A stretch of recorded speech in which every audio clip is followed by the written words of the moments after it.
Hey guys, welcome to the Reparenting Daily podcast, your daily free guide for inner child healing. This podcast helps you establish a consistent reparenting routine and is divided into 3 sections. The first is a daily reading, the second is a discussion of that reading followed by suggested journal prompts, and the last section is a peaceful meditation for closing. Good morning, good afternoon, and good evening from whenever and wherever you're joining us. I'm so glad that you can join us for this journey of healing, self-expansion, and growth. If this is your first time, welcome. Now, before we dive in, I'd like to remind us that we've passed the 500 marker of Reparenting Daily. As a celebration of that, I've opened the Patreon community for free membership so that you can join our Zoom calls for free. There's a lot going on in the world right now, and many people are struggling. And so my hope with this is to encourage others to take up the serious work of reparenting on themselves and to offer and provide a free community where people can do that. I'd also like to personally thank all of you who have been along for the journey so far.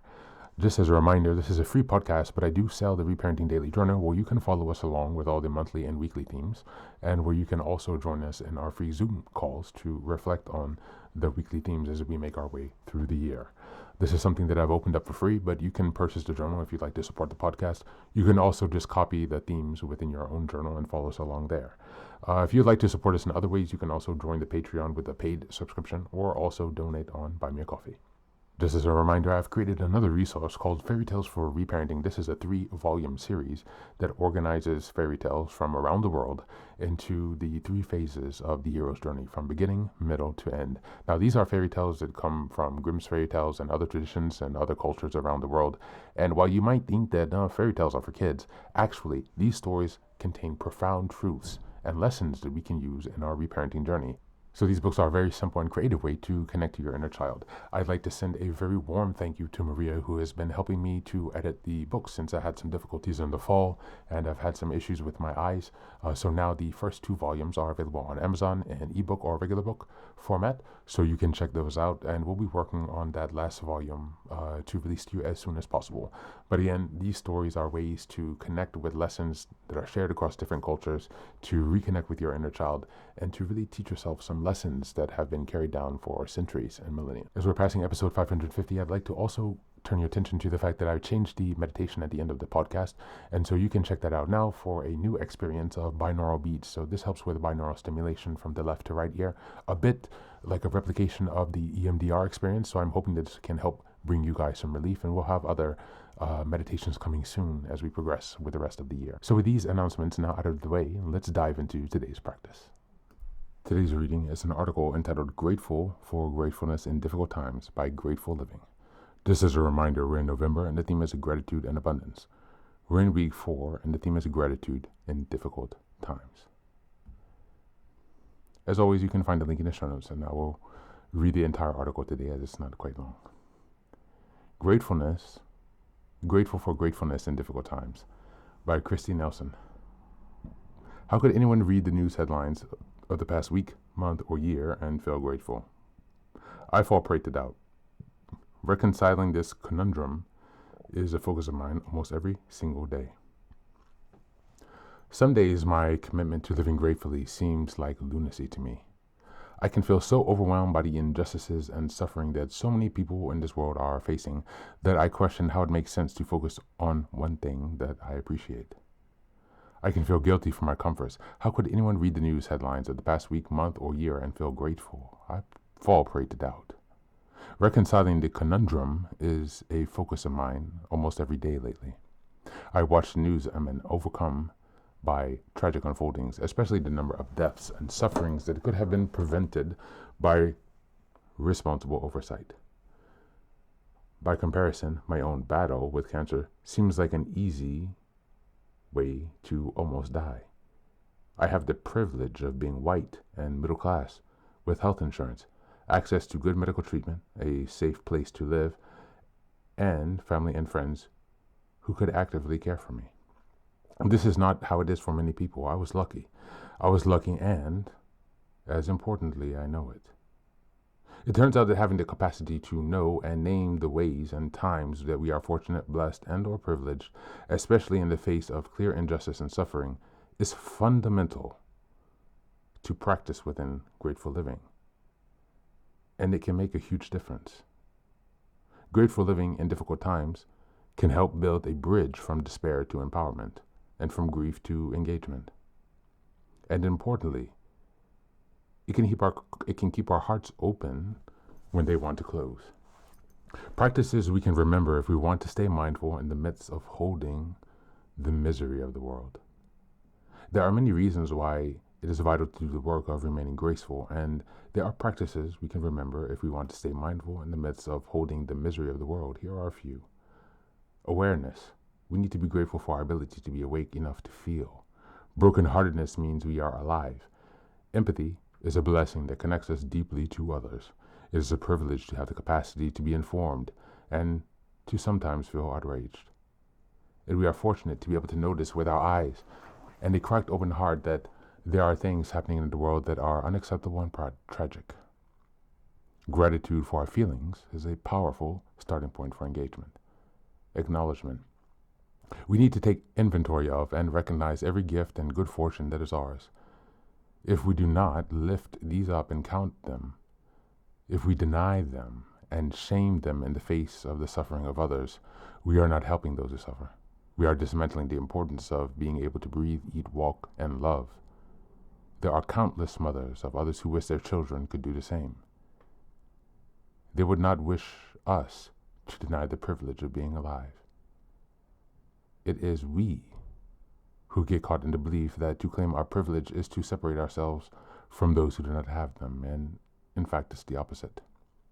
Action.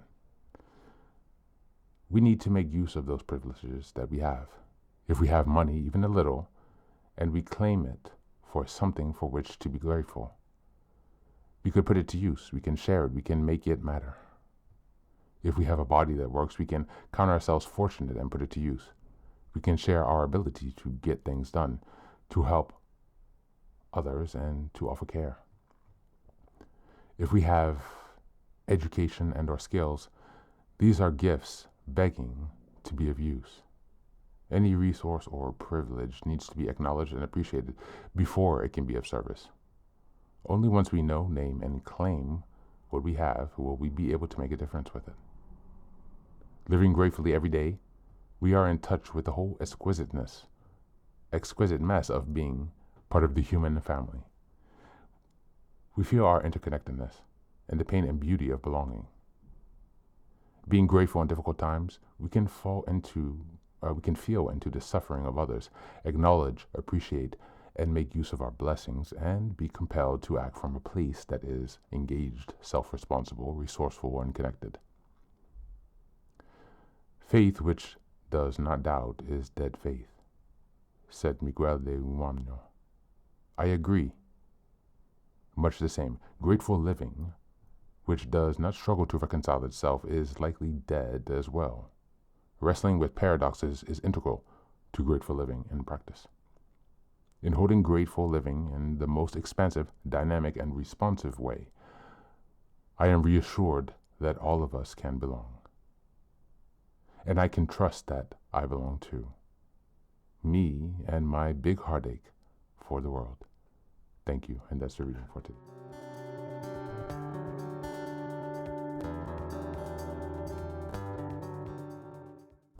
Hi guys, welcome back. This reading tackles the hardest version of gratitude, the kind you practice when the world looks like it's falling apart. Nelson here admits open that gratitude can feel absurd or even inappropriate when you're confronted with injustice, suffering, or tragedy.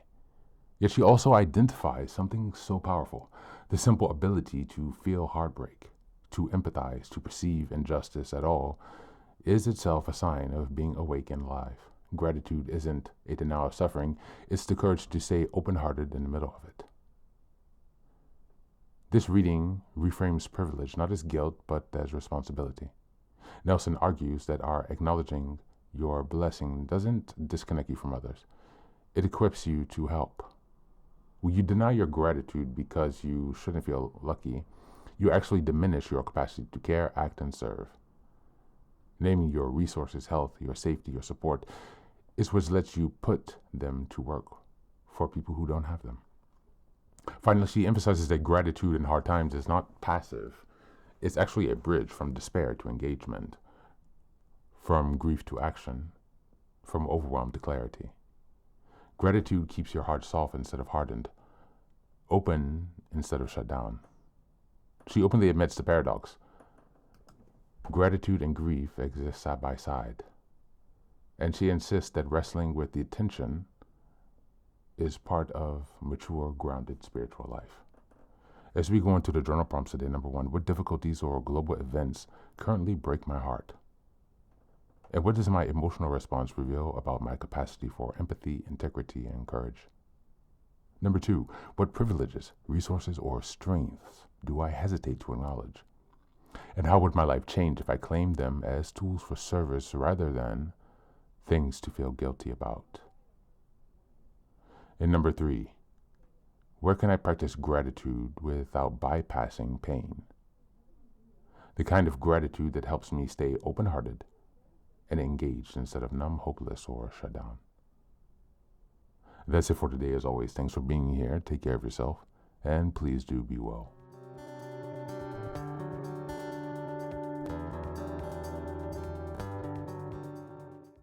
Welcome back. Welcome back. Now, this is the third and final section of the daily podcast. This is your silent meditation. Please go ahead and find a space where you can be comfortable and undisturbed, where you can relax and spend some time with yourself for this 10-minute silent meditation. You can choose to be sitting, standing, lying down, or in whatever position makes you comfortable today.